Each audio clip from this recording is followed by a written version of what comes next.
Sa isang tahimik na hapon sa Itogami Island, si Kojo Akatsuki, ang ikaapat na primogenitor at pinakamakapangyarihang vampira, ay naglilibot sa mga kalye ng lungsod. Habang siya ay naglalakad, isang pangyayari ang kanyang nasaksihan, isang babae at isang lalaki na abala sa kanilang usapan. Biglang natapilok ang babae at napaupo sa kalsada. Si Kojo, sa isang iglap, ay napalimon sa direksyon nila. Subalit, sa hindi inaasahang pagkakataon, isang kahalayan ang sumagi sa kanyang isipan na nagdulot ng pagtulo ng dugo mula sa kanyang ilong. Sa pagpipilit na iwaksi ang kanyang kahihiyan, si Kojo ay dali-daling lumayo sa eksena. Sa isang malapit na restaurant, si Kojo ay nakipagkita sa kanyang matalik na kaibigan si Yez. Sa kanilang pag-uusap, pinuna ni Yez si Kojo dahil sa kanyang pagliban sa klase na siyang dahilan kung bakit kailangan niyang maghabol sa kanyang mga pagsusulit at aralin. Hindi nagtagal, sumali sa kanila si Asagi, isa pa nilang kaibigan at kamag-aral. Biro ni Asagi kay Kojo, tinanong niya kung huli na ba itong natutulog gabi-gabi dahil isa itong vampira na siyang ikinatahimik ni Kojo. Sa kabila nito, nagpatuloy ang magkakaibigan sa pag-uusap habang tinutulungan nila si Kojo sa kanyang mga aralin. Pagkatapos ng kanilang pagkikita, habang naglalakad pauwi, napansin ni Kojo na may tila sumusunod sa kanya. Sa pag-aakalang kaibigan ito ng kanyang kapatid, nilapitan niya ang sumusunod sa kanya at nakilala ito bilang isang Italianong hindi marunong mag-Nihongo. Sa isang kaanto, isang babae ang dinambala ng dalawang lalaki. Agad itong napansin ni Kojo at napagtanto niyang D-type vampires ang mga ito. Gamit ang kanyang kapangyarihan, nagawa ng babae na ilipad ang isa sa mga lalaki palayo sa kanya. Ngunit, ang isa pang vampira ay nagpakita rin ng kanyang kapangyarihan na nagdulot ng takot at kabuluhan sa mga taong nakapaligid. Sa gitna ng kanilang labanan, humarang si Kojo upang protektahan ang vampira at pinakiusapan ang dalawa na umalis na. Pagkatapos ng insidente, parehong umalis ang babae at ang vampira sa lugar. Kinabukasan, napansin ni Kojo na naiwan ng babae ang kanyang wallet. Sa kanyang pagbuklat dito, nalaman niyang Yukina Himaragi ang pangalan ng may-ari. Naisipan niyang ibalik ito sa kanya sa eskwelahan. Ngunit habang inaamoy ang wallet, muling nagkaroon ng kahalayan sa kanyang isipan na nagdulot ng pagtulo ng dugo sa kanyang ilong. Nang makasalubong niya si Yukina, ipinaliwanag ni Kojo ang kanyang dahilan sa pagpunta sa eskwelahan, ang ibalik ang wallet ni Yukina. Sarkastikong tinukoy ni Yukina ang kanyang pagising sa kamduan dahil lamang sa pag-amoy sa kanyang wallet na ikinagulat ni Kojo. Sa pagtatangkang kunin ni Yukina ang kanyang wallet, umiwas si Kojo at nagtanong kung bakit siya sinusundan ni Yukina. Subalit, biglang nagutom si Yukina na naging dahilan para ibigay na lamang ni Kojo ang wallet nang hindi na nagpatuloy sa usapan. Bilang ganti, nilibre ni Yukina si Kojo sa isang burger house. Dito, mas lalo nilang nakilala ang isa't isa. Tinanong ni Yukina si Kojo tungkol sa kanyang mga plano sa lugar at ang dahilan ng kanyang pagkakaroon doon, lalo na't nalaman niyang isa siyang vampira. Hindi naniwala si Yukina sa mga paliwanag ni Kojo na doon na talaga siya nakatira bago pa man siya naging vampira. Ipinaliwanag ni Kojo na hindi niya ginustong maging ikaapat na primogenitor at na ito ay ipinilit lamang sa kanya ng isang Khalid Blood, ang tunay na ikaapat. Sa isang mahalagang pagpupulong kasama ang mga pinuno ng Lion King Organization, si Yukina Himeragi ay binigyan ng isang kritikal na misyon, ang subaybayan si Kojo Akatsuki, ang ikaapat na primogenitor. Ang kanyang utos ay malinaw, kung mapatunayan niyang si Kojo ay magdudulot ng kapahamakan sa kanilang bayan, kailangan niyang isagawa ang pinakamahirap na desisyon, ang patayin si Kojo. Sa isang hindi inaasahang pagkakataon, ang apartment na nilipatan ni Yukina ay katabi lamang ng kwarto ni Kojo, isang pagkakataon na tila itinadhana. Sa kanilang pag-uusap, nag-alok si Kojo na samahan si Yukina sa pagbili ng kanyang mga pangangailangan pagkatapos ng kanyang exam, isang alok na kahit may pag-aalinlangan, ay tinanggap naman ni Yukina. Sa loob ng isang classroom, ipinasa ni Kojo ang kanyang exam paper kay Natsuki Minamiya, ang kanyang guro at isa sa mga taong nakakaalam ng kanyang tunay na pagkatao. Kinumpirma ni Natsuki na pasado si Kojo, ngunit hindi rin niya pinalampas ang pagkakataong usisain si Kojo tungkol sa isang insidente sa mall. Bagaman hindi makasagot si Kojo, pinaalalahanan siya ni Natsuki na maging maingat at huwag gumawa ng anumang maaaring magbunyag sa kanyang lihim. Sa shopping mall, sinamahan ni Kojo si Yukina sa pagbili ng kanyang mga kailangan. Napansin ni Kojo ang pagiging baguhan ni Yukina sa maraming bagay na nagdulot sa kanya ng ilang pagkailang habang tinatanong ni Yukina ang tungkol sa halos lahat ng bagay na makita nila. Pagbalik sa apartment, nakasalubong nila si Nagisa, ang nakababatang kapatid ni Kojo. Dito nila nalaman na magiging magkaklase pala si Nagisa at Yukina. Sa kagustuhan ni Nagisa na maging maayos ang pagtanggap kay Yukina, iminungkahi niyang magkaroon sila ng welcome party para dito. Bagaman nag-alangan, wala nang nagawa si Kojo kundi ang anyayahan si Yukina sa kanilang apartment. Humingi si Kojo ng paumanhin kay Yukina dahil sa pagiging madaldal at palabas ng kanyang kapatid. Nang lalabas sana si Kojo patungong convenience store, sinabayan siya ni Yukina at tinanong kung saan siya pupunta. Tinitigan ni Kojo si Yukina na sa sandaling iyon ay nakasuot ng isang attire na nagbigay daan sa ilang kahalayan sa kanyang isipan, lalo na't basa pa ang buhok at katawan nito. Sa huli, magkasama silang nagtungo sa convenience store. Habang naglalakad, natuklasan ni Yukina na baguhan sa maraming bagay ang isang claw machine. Sinubukan ni Kojo na maglaro para sa kanya at sa kanilang unang subok, nanalo sila ng isang teddy bear. Ngunit ang kanilang simpleng kasiyahan ay biglang naputol ng sumulpot si Natsuki. Hindi nagtagal, nakarinig sila ng pagsabog at nakita ang sunog mula sa hindi kalayuan. Agad na nagtungo si Yukina sa pinangyarihan ng sunog habang si Kojo ay pinakiusapan niyang umuwi at samahan si Nagisa. Sa lugar ng sunog, hinarap ni Yukina ang isang lalaking nagpakilalang si Rudolph. Naglaban sila, sandata laban sa sandata. Humanga si Rudolph sa bilis at kahusayan ni Yukina. Subalit, inilabas ni Rudolph ang Beast Basal na nasa kanyang pangangalaga upang atakihin si Yukina. Sa hindi inaasahang pagkakataon, dumating si Kojo upang iligtas si Yukina mula sa pag-atake ng Beast Basal.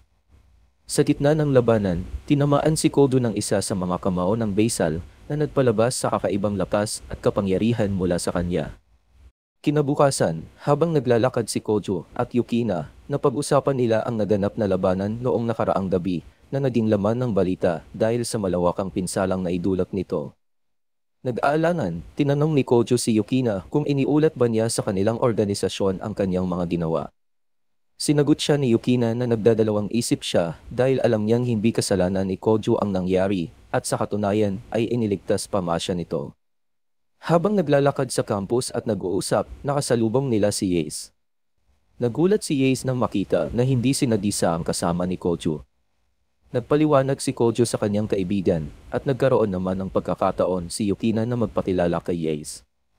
Sa loob ng classroom, pinagkakabuluhan ng mga kaklase ni Kojo ang litrato ni Yukina. Lumapit sila kay Kojo, umaasang ipakikilala niya sila kay Yukina dahil classmate ito ng kanyang kapatid. Sa gitna ng inay ng silid-aralan, bigla na namang sumulpot si Natsuki. Tinutusan niya si Kojo na sumama sa teacher's office kasama si Yukina pag break time. Dahil dito, naging masama ang tingin ng mga kaklase niyang lalaki kay Kojo, habang si Asagi naman ay umalis dala ng selos. Sa kabilang banda, humingi ng tulong si Kojo kay Asagi para malaman kung mayroong Lotharian Corporation na nakarehistro sa Gigafloat Management Corp. Ito ay bahagi ng plano ni Yukina na talunin at makakuha ng impormasyon tungkol sa kanilang nakalaban. Ngunit dahil sa selos, inis na tinanong ni Asagi si Kojo kung para kay Yukina ba ang paghahanap na ito, na agad namang itinanggi ni Kojo. Sa kabila nito, hinanap pa rin ni Asagi ang lokasyon ng korporasyon na matatagpuan sa Isla ng Norte. Agad na pinuntahan ni Kojo at Yukina ang nasabing lugar. Doon, natagpuan nila ang mga kapsula na naglalaman ng homunculus. Lumabas ang babaeng Beast Basal na kanilang nakalaban dati. Sinabihan sila nito na umalis na sa lugar dahil malapit na itong umubog. Muling nakipaglaban sina Kojo at Yukina gamit ang sandata ni Yukina at ang kapangyarihan ni Kojo bilang ika-4 na primogenitor. Subalit, napabagsak silang dalawa ng kanilang kalaban. Sinalo ni Kojo ang atake ni Rudolph na para sana kay Yukina na naging sanhi ng malaking pagkawala ng dugo sa kanya. Nagising si Kojo mula sa isang malalim na pagkakatulog, nakaramdam ng isang kurot sa kanyang pisngi mula kay Yukina. Sa pagising, naguluhan siya, hindi malaman kung siya ba ay buhay pa o nasa kabilang buhay na.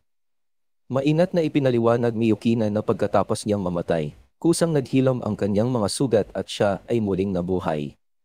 Sa mga sandaling yon, lumuha si Yukina habang ikinakwento kung paano siya nag-alala sa pag-aakalang si Koju ay tuluyan nang nawala.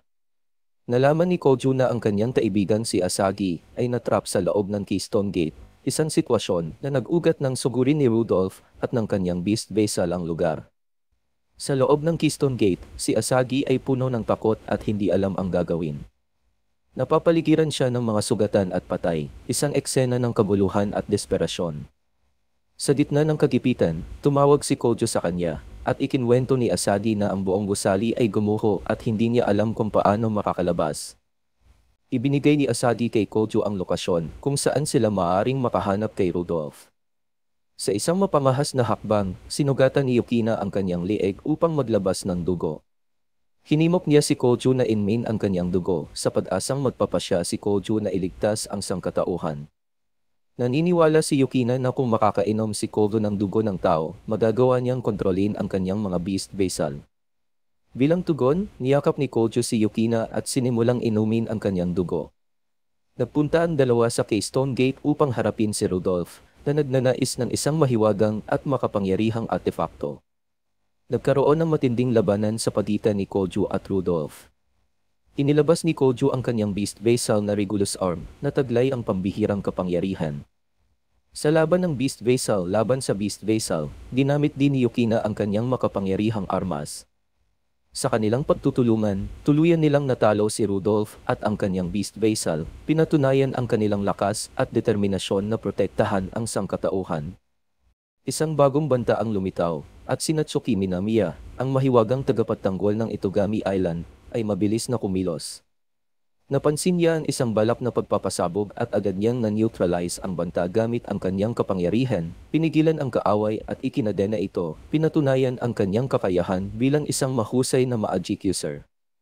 Sa loob naman ng paaralan, may dala si Asagi ng mga raketa pang badminton, inihahanda ang sarili para sa isang pampalakasan na aktibidad. Ngunit, sa kanilang pagdating sa classroom, nagulat sila nang ipahayag ni Ace na sila ni Kojo ang magiging magkapartner para sa badminton tournament ngayong taon. Hindi napigilan ni Asagi na magtanong kung bakit sila ang pinili na magpartner, ngunit napahiya siya nang banggitin ng isang kaklase na alam ng lahat na may pagtingin siya, hindi lamang sa badminton kundi tila ba may iba pa.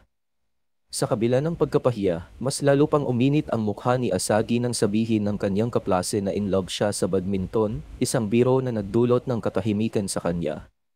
Sa kabilang dako, si Natsuki ay kasalukuyang nasa isang laboratorio, kung saan kasama niya ang dating beast vessel ni Rudolph. Magkasama nilang hinarap ang isang halimaw na naroon, at matapos ang labanan, nakakuha sila ng mahahalagang impormasyon mula sa laboratorio, isang tagumpay na maaaring magbigay liwanag sa kanilang susunod na mga hakbang. Samantala, sa isang sosyal na pagtitipon, magkasama sina Kojo at Yukina. Hindi komportable si Yukina sa kanyang suot, isang damdamin na pinalalapan ng mahahalay na titig mula kay Kojo. Sa kabila nito, hindi nag-atubili si Yukina na tutukan si Kojo ng kanyang sandata at bantaan siya, isang hakbang na nagpahayag ng kanyang pagtutol. Gayunpaman, binigyan pa rin ni Kojo ng papuri ang suot ni Yukina at ang ayos ng kanyang buhok, isang komento na nagdulot ng kasiyahan kay Yukina. Ang party ay hindi lamang isang social gathering kundi isang pagkakataon din upang makipagkita sa ikaunang primogenitor. Subalit, isang beast vessel ang sumalubong sa kanila bago pa man nila makaharap si Dimitri, ang ikauna. Sa kanyang pagdating, sarkastik na humingi si Dimitri ng paumanhin sa kanyang paraan ng pagtanggap sa kanila, isang eksena na nagpapahiwatig ng tensyon at hindi inaasahang mga pangyayari. Sa isang hindi inaasahang pagkakataon, nagkaroon ng muling pagkikita sina Yukina at ang kanyang kaibigan na si Sayaka, na katulad niya ay isang observer. Si Sayaka ay naitalaga upang magmasid kay Dimitri, ang ikaunang primogenitor. Sa isang mapaglarong kilos, pinagtripan ni Dimitri sina Kojo at Yukina, sinasabing magiging karibal siya ni Yukina kay Kojo dahil sa nainom na dugo ni Yukina ni Kojo. Nagdulot ito ng pagkagulat sa dalawa, ngunit di nagtagal, ang usapan ay nag-iba patungo sa tunay na dahilan ng pagbisita ni Dimitri sa isla. Nabunyag na ang isang mapanganib na kalaban mula sa Black Death Emperor function ay nakapasok sa isla. Ayon kay Sayaka, ang layunin ng kalabang ito ay maghasik ng gulo at wasakin ang kasunduan sa pagitan ng mga bansa bilang mga terorista. Sa kabilang dako, binabalak ni Asagi na akitin ang ating bida, si Koju. Sa kasamaang palad, biglang bumukas ang pintuan ng kwarto ni Koju at nasaksihan ni Yukina at nagisa ang nakakahiyang posisyon nila. Dahil dito, umalis si Yukina na may lungkot sa kanyang mga mata. Ang selos ay mababanaag sa kanyang boses at itsura ng batiin siya ni Koju sa train station. Bagaman sinubukang magpaliwanag ni Koju, hindi siya pinakinggan ni Yukina. Nagpunta sina Koju at Yukina sa opisina ni Natsuki para humingi ng tulong tungkol sa impormasyon sa Black Death Emperor function. Sinalubong sila ng lumilipad na libro at nagtaka si Natsuki kung paano nila nalaman ang tungkol dito. Sinabi nilang si Dimitri ang nagbigay sa kanila ng impormasyon. Nagulat sila nang makita ang beast vessel na si Aster sa opisina ni Natsuki. Ipinaliwanag ni Natsuki ang sitwasyon sa kanila at bumalik sa usapin tungkol sa kanilang pahay. Gamit ang impormasyon mula kay Natsuki, hiniling ni Koju kay Asagi na magsagawa ng pananaliksik tungkol sa Nalakubera, isang higanting gagamba. Sa school field, si Sayaka ay labis na nagalit kay Koju. Binulyawan niya ito, sinabing papatayin si Koju dahil sa pagdulot nito ng matinding sakit sa kanyang kaibigang si Yukina. Gamit ang kanyang espada, hinarap niya si Koju sa laban. Nasugatan niya si Koju, ngunit nagbuma ito ng paglabas ng matinding kapangyarihan mula kay Koju na nasaksihan ni Asagi.